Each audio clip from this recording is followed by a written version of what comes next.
आ रहा है। लघु शंका में बैठना है तो जो शौच की सीट उसी पे बैठना है।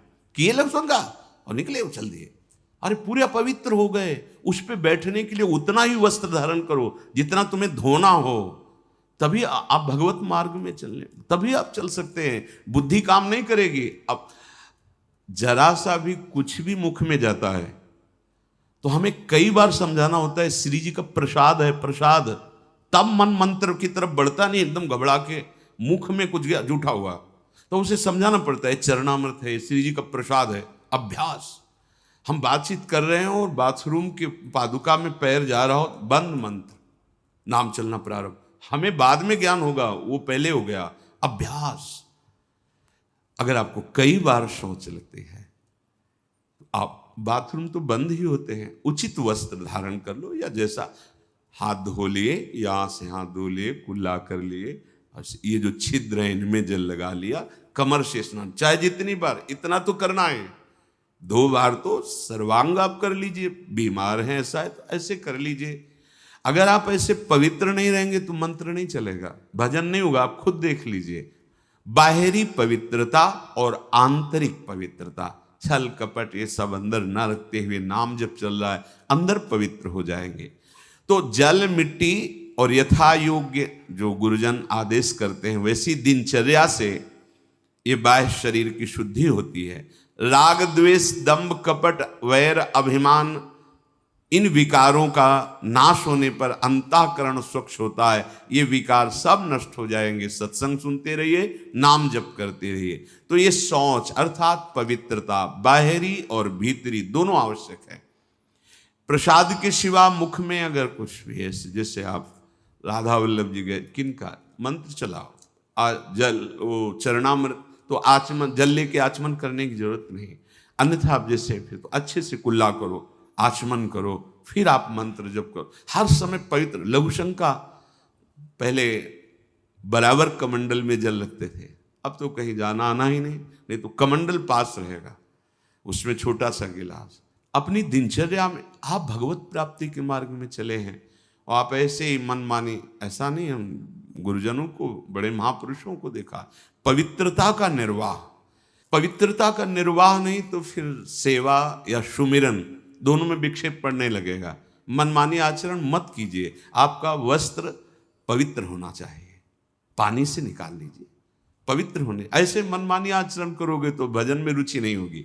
ये भगवत प्राप्ति जिसको होनी उसके लक्षण बताए जा रहे हैं। वो बाहर और भीतर से बहुत पवित्र रहता है। हम किसी को छूने की चेष्टा न करें। कोई छू रहा है हमें, उसमें कोई दोष, हम जा रहे हैं ऐसे छू गया कोई बात, हम किसी को बहुत सावधान। हमारे अंदर मंत्र चल रहा है, हमारे अंदर भजन चल रहा है। अब वो उसकी दिनचर्या क्या है, वो कैसे पवित्रता का निर्वाह करता है। तो अगर वो हमसे ऐसे धक्का लगे तो हम उस अपने को नहीं मान, हम अपनी तरफ से चेष्टा नहीं करते। बिल्कुल भगवत मार्ग में जो भगवत प्राप्ति के लिए बहुत सावधानी की, पवित्रता की आवश्यकता है। फिर है छठा, शब्द स्पर्श रूप रस गंध, इनका ऐसा प्रभाव है कि खींच लेते हैं। जैसे अभी कोई ध्वनि बजने लगे, आ जाएगा, प्रभाव पड़ा शब्द का।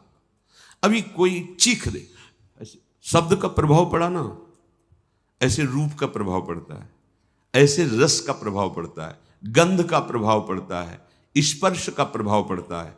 इसी प्रभाव को जीत ले जो, बस ये बात समझे।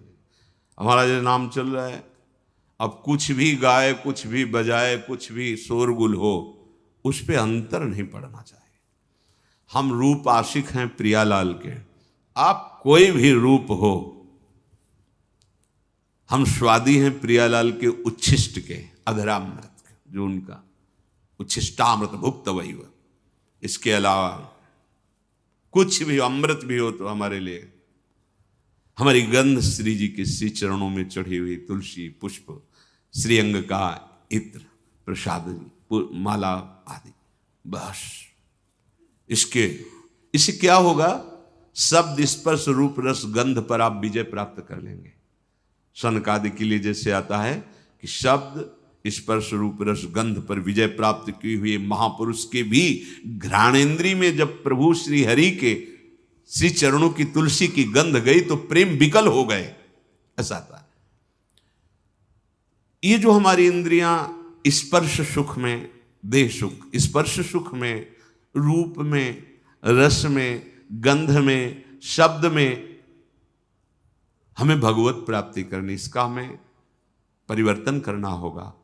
हमें जहां भागवतिक शब्द श्रवणेन्द्रिय में पड़े तो नाच पड़ना चाहिए, प्रापंचिक शब्द तो उदासीन हो जाना चाहिए। भगवत भाव से सबके चरणों में प्रणाम, मेरे प्रभु सब इन रूपों में समाये हुए, ठीक है। ऐसे कोई रूप, और वास्तविक जब आप इतने महान रूप के प्रेमी भाव में चल रहे हैं तो कोई रूप आकर्षण नहीं कर सकता, नहीं कर सकता, है ही नहीं। देवलोक भूलोक रसातल सुनि कवि कुल मत डरिए, सहज माधुरी अंग अंग की कई कासो पट तरिए। कौन सा रूप? कोई भी रूप ऐसा नहीं कि चित्त में क्षोभ पैदा कर दे। कई बार विनोद में कहा है कि जैसे मकान में आग लग जाए तो कैसा दिखाई देता है, ऐसे ही जो रूप आशिक प्रभु के होते हैं, कहीं भी कोई भी रूप बहुत सुंदर वो नहीं। जितना सौंदर्य यहां से ब्रह्मलोक तक है, हमारे प्रभु के सौंदर्य सिंधु के बिंदु के एक सीकर से है। कोटि काम मूर्छित हो जाए ऐसे तो लालजू महाराज हैं। एक काम पूरे त्रिभुवन में तांडव मचाए हुए है। करोड़ काम जिनकी मंद मुस्कान से मूर्छित हो जाए, वैसी जो लालजू की रूप लावण्य महिमा है, वो लालजू हमारी लाडली जू, निर्तन भ्रकुटी, बदन अंबुज मृदु, सरस हास, मधु बोलन तो अति आसक्त लाल। अब ऐसे रूप के आशिक, ऐसे रूप की चाह करने वाले किसी रूप में वो प्रभावित हो जाएंगे। ये जो छठवां है इंद्रिय निग्रह, अर्थात शब्द स्पर्श रूप रस गंध, ये जो इंद्रिय के ज्ञानेन्द्रिय के 5 विषय हैं, इन किसी विषयों को भी भगवद विमुख होकर स्वीकार न करें। प्रभु से अर्पित है, जैसे विशेष विशेष गंध हैं, पर अगर प्रभु को अर्पित नहीं तो हमारी घ्राणेन्द्रिय उसे वो आ रही पर उसका महत्व तो नहीं है। और प्रभु में अर्पित है, हमारी प्रियाजू के श्री चरणों में चढ़ा हुआ है, ये पुष्प है, ये इत्र है, ये माला उनके श्रीअंग, अहो भाग्य, बार बार वो जीत जाएगा। फिर उसके घ्राणेन्द्रिय को लुभायमान नहीं कर सकता। श्रवणेन्द्रिय यदि प्रभु के जस को सुनने के लिए बावरों सो रस में फिरे, खोजत नेह की बात, तो विश्व का कोई भी शब्द उसे आकर्षित नहीं कर पाएगा। और रसेंद्रिय यदि प्रभु का केवल उच्छिष्ट भोगती है, वाकेंद्रिय केवल प्रभु के जस में है, आप जीत गए शब्द स्पर्श रूप रस गंध। बहुत सुंदर बात है, हम यहीं फंस जाते हैं। देखो, एकांत में आप कौन सा शब्द सुनते हैं? बिल्कुल खुली बात है, सभा में तो हम गान कर रहे हैं, लेकिन एकांत में कौन शब्द आपको प्रिय है? अगर एकांत में आपको नाटक, नौटंकी, नाना प्रकार के प्रापंचिक विषय सुनने और देखने में रुचि है, तो अभी आप इंद्रिय निग्रह नहीं कर पा रहे हैं। अभी आप भगवत दर्शन की लालसा वाले उपासक नहीं हैं। समझिए, आपका लक्ष्य भगवत प्राप्ति है। आप अपने मन को समेट कर इंद्रियों सहित भगवान के चरणों में समर्पित करने की तैयारी कर लिए। आप कुछ नहीं, अब तो विश्वम्बर भगवान को समर्पित कर दो। पूरा विश्व वो देखे, आप उनको देखो, आप उनके चरणों का चिंतन करो। ये जो भगवत प्राप्ति के लक्षण की बात है, ये जन साधारण नहीं समझ सकते, इसलिए सावधान करके कह रहे हैं। आपका लक्ष्य बन गया भगवत प्राप्ति, तो आप ऐसे शब्द ना सुने जो आपके मन को खींच ले, ऐसे रूप को न देखें जो रूप राशि के दर्शन के लिए हृदय लालायित करना चाहते हैं हमारे मन को, हमारी इंद्रियों। ऐसा कोई रस, ऐसे कोई घ्राणेन्द्रिय का विषय, ऐसा कोई स्पर्श जो आपको भ्रष्ट कर दे अपने मार्ग से, सावधान। पर जो भगवत प्राप्ति की लालसा वाला होता है, वो शब्द स्पर्श रूप रस गंध इस पर विजय प्राप्त किए होता है या विजय प्राप्त करना चाहता है। 7वां धी है। धी अर्थात बुद्धि। आपका आहार सात्विक होगा, संग सात्विक होगा, शास्त्र सात्विक होंगे, वार्ता सात्विक होगी, तो आपकी बुद्धि भी सात्विक हो जाएगी। जो रोज सत्संग सुनता है, सत शास्त्रों का अध्ययन करता है और प्रभु का नाम जप करता है और विचारवान है, विचारवान, वो बुद्धि भगवत प्राप्ति के योग्य हो जाती है। ध्यान दीजिए, जो रोज सत्संग सुनता है, सत शास्त्रों का स्वाध्याय करता है, भगवत भजन अर्थात नाम जप करता है और विचारवान है, कोई भी चेष्टा, कोई भी क्रिया बिना विचारे नहीं, विचार बिना विचारे जे करें चे पाछे पछताएं। हमें विचार करना है, ये जो हम सोच रहे हैं, जो हम करने जा रहे हैं, शास्त्र सम्मत है? नहीं, तो फिर नहीं। जिसमें निरंतर प्रभु में मन लगाने के सहयोग हो, ऐसा बुद्धि निश्चय करने वाली, वो भगवत प्राप्ति की योग्य हो जाती है। हमें वही सुनना है, वही देखना है, वही बोलना है, वही चेष्टा करनी, जिससे हमारा भजन बढ़े, भजन सुरक्षित रहे, भजन पच जाए। ये सारा क्षेत्र बुद्धि का है। बुद्धि में विवेक है, वो बढ़ाएगी भजन, बचाएगी और पचा लेगी। जैसे भजन का भी अपच होता है, मैं इतना इतना, तो आगे दिखाएगी, देखो वो महापुरुष इतना भजन, इतने दैन्य, धिक्कार है हमारे जीवन को, अभी उतना तो है नहीं, आम ऊपर से आ रहा है, वो दबाती रहेगी, तो भजन पचता रहेगा। कौन सी बुद्धि? जो रोज सत्संग सुनती है, शास्त्र स्वाध्याय, नाम जप और विचारवान है, ऐसी बुद्धि भगवत प्राप्ति की योग्य हो, अर्थात निश्चय। अगर बुद्धि विषयों में लगी हुई है, धन संपत्ति मान को श्रेष्ठ मानती है, तो ये निश्चय ही नहीं कर पाएगी कि परमात्मा प्राप्ति करना है। भोगेश्वर प्रसक्ता नाम तया प्रहत चेतसाम व्यवसायत्मिका बुद्धि समाधौ न विधीयते। 8वां है विद्या। जैसे प्रश्न आता है कि जब भजन मार्ग में चलना है तो पढ़ना लिखना सब व्यर्थ ही है, क्यों पढ़े लिखे? क्योंकि आजकल ऐसी विद्या पढ़ाई जाती है, ऐसी पढ़ाई जाती है। हम उस विषय पे नहीं जाते, हम ये जाते हैं कि यदि आपको अक्षर मात्रा इनका सब ज्ञान नहीं है, तो आपको हो सकता है कि सत्संग सबके सौभाग्य में तो नहीं है ना, तो आप ऐसे गीता पुरुष या बहुत जगह से महापुरुषों की वाणियां हैं, अगर आपको अक्षर मात्रा का ज्ञान नहीं तो आप कैसे पढ़ पाएंगे? अगर आपको ये लौकिक विद्या जो काखा गागा है, इसमें ब्रह्म विराजमान है। कई बार ये वार्ता हुई कि जैसे भगवान कण कण में विराजमान है, ऐसे हर अक्षर में विराजमान है। आ ब्रह्म का स्वरूप माना गया है। का, खा, गा, घा, आ निकलता है ना, ज्ञा तक निकलता है। आप जो विद्या पढ़ रहे हैं साक्षात ब्रह्म स्वरूप है। जो आप जानकारी ले रहे हैं, उस सृष्टि की जो ले रहे हैं, वो ब्रह्म स्वरूप है।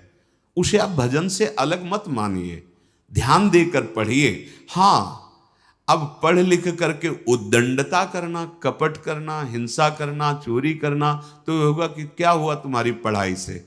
आप विद्या से, जैसे विद्या विनयम ददाति, विनम्र होता है, गंभीर होता है, बुद्धि उसकी निर्णायक होती है, प्रवीण होती है। पर यदि भ्रष्ट आचरण करोगे तो वही विद्या अविद्या का रूप धारण कर लेगी।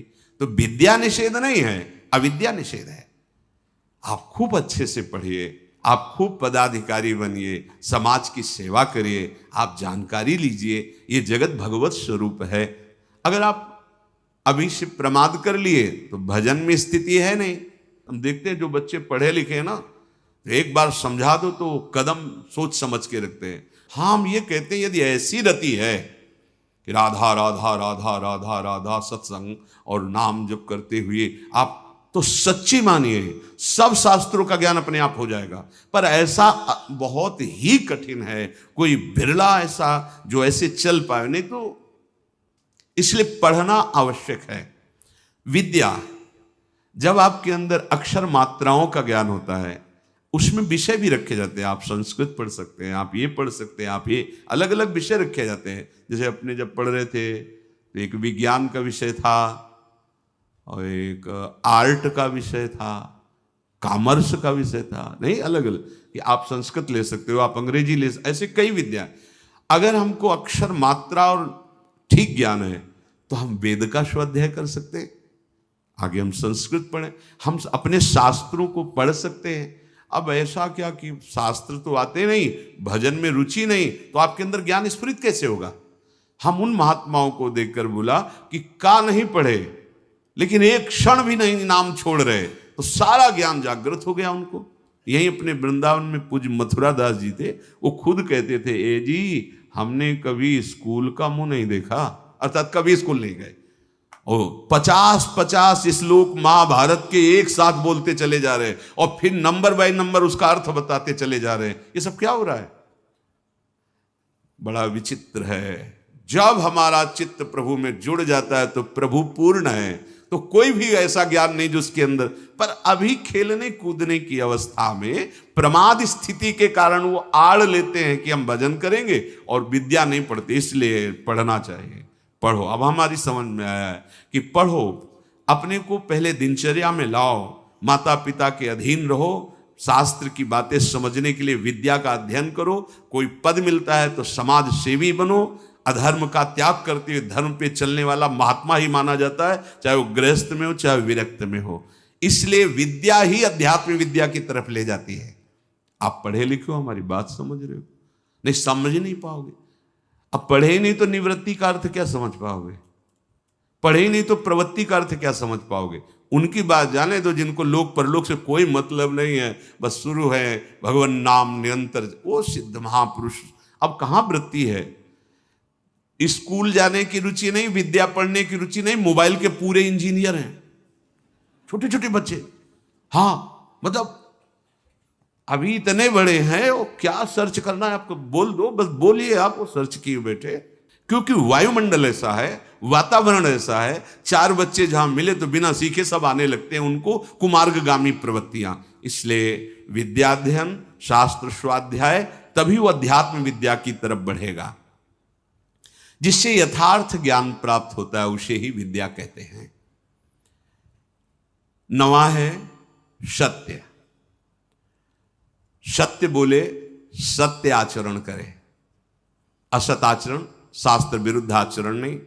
असत वार्ता, सत्य क्या है? भगवान है, सत्य नारायण है, सत्य श्री कृष्ण है। भगवत भाव से चर्चा करना, भगवत भाव से व्यवहार करना, ये सत्य आचरण होता है, ये सत्य वार्ता होती है। जैसा अंतःकरण और इंद्रियों में आपने निश्चय किया है वैसा ही बोलिए। उसमें छल कपट करके बनावटी शब्द दंभ वाले नहीं होने चाहिए। यह ध्यान में रखना चाहिए कि आप जो बोल रहे हैं उससे किसी के हृदय में ठेस नहीं पहुंचनी चाहिए। जो बोल रहे हैं उससे दूसरे को लाभ प्राप्त होना चाहिए। जो बोल रहे हैं वो यथार्थ सत्य होना चाहिए, कपट रहित, दोष रहित, अहित करने वाली वाणी नहीं होनी चाहिए। और 10वां है अक्रोध।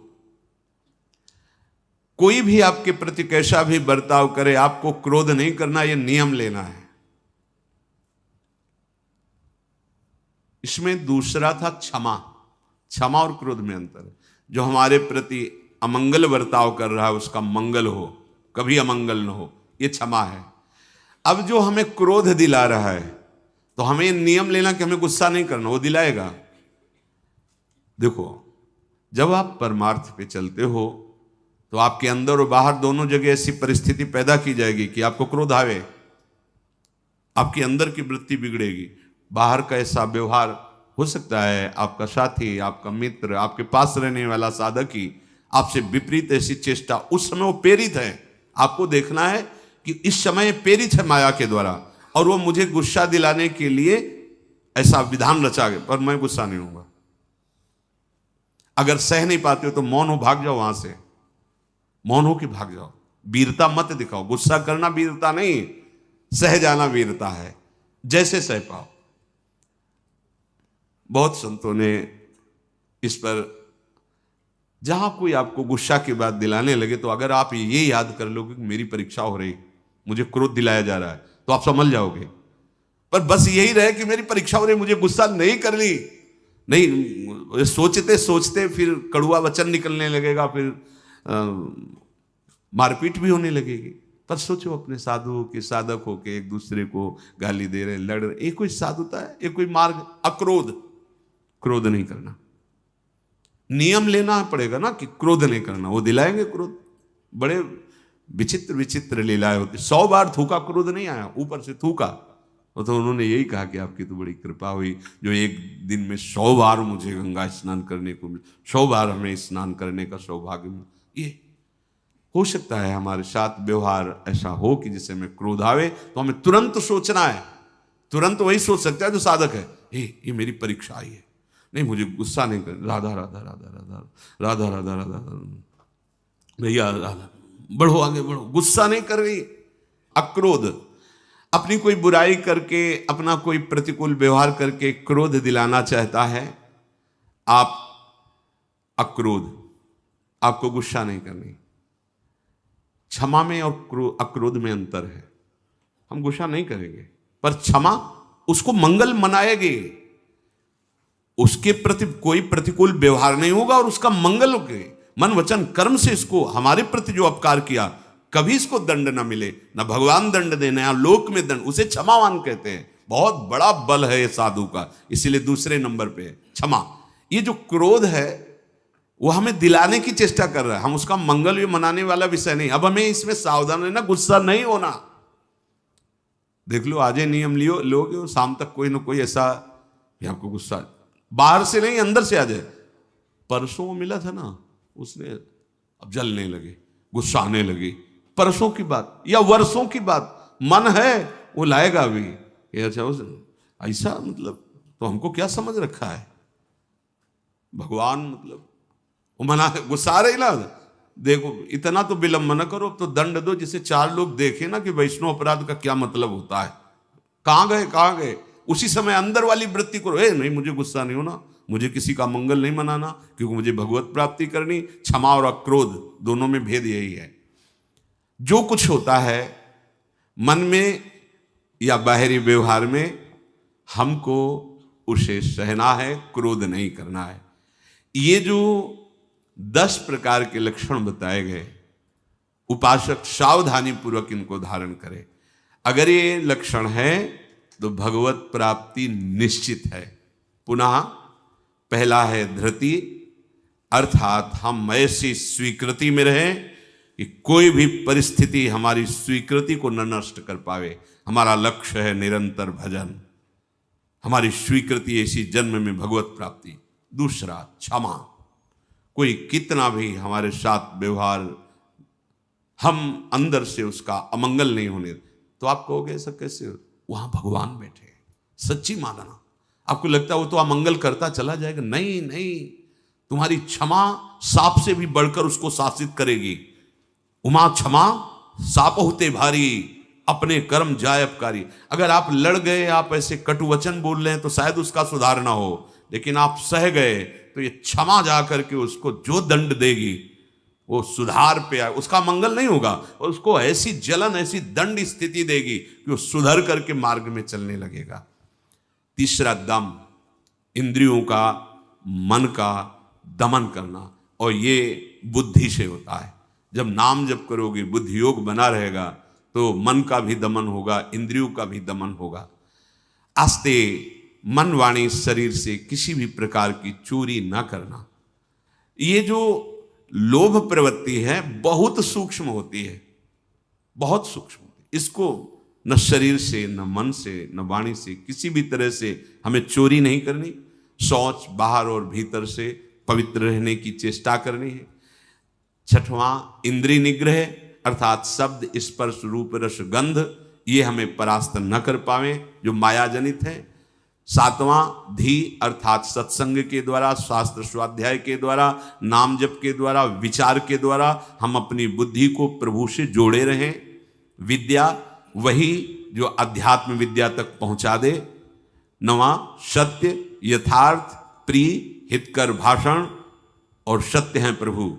अगर प्रभु को लेकर आप वार्ता करते हैं, प्रभु को लेकर के आप अपने कार्य करते हैं, तो सब भगवत स्वरूप हो जाते हैं। 10वां अक्रोध, किसी भी परिस्थिति में गुस्सा ना करना। अपने लोगों को रहता है कि गुस्सा से सुधार हो जाता है, मुझे लगता है कि नहीं होता। कि नहीं जैसे हम गुस्सा करते हैं तो सब संभल जाते हैं, नहीं होता, क्योंकि वो आसुरी प्रवृत्ति है। आसुरी प्रवृत्ति से ना अपना मंगल होगा ना सामने वाले का। हाँ, भगवत भाव रखते हुए अगर वो नाटक है तो कोई बात नहीं, गुस्सा का एक नाटक भी होता है, वो ऐसे से ऐसा, पर अंदर ना जलन है, ना अंदर द्वेष है, ना घृणा है। ये आप देख लो, ऐसा नहीं कि भरपूर गुस्सा हो गए फिर इसके बाद सिद्धि दिखाई कि हम तो नाटक कर रहे थे। वो भगवान अंदर बैठे हैं और ये भगवत प्राप्ति की बात है। बिल्कुल उसके प्रति भगवत भाव है, बिल्कुल कोई जलन नहीं किसी तरह की, और किसी तरह की अभद्र वाणी नहीं है। और आप शासन, आप ऐसा नहीं करना चाहिए आपको। अगर आप ऐसा करते तो आप चलिए बाहर निकलिए।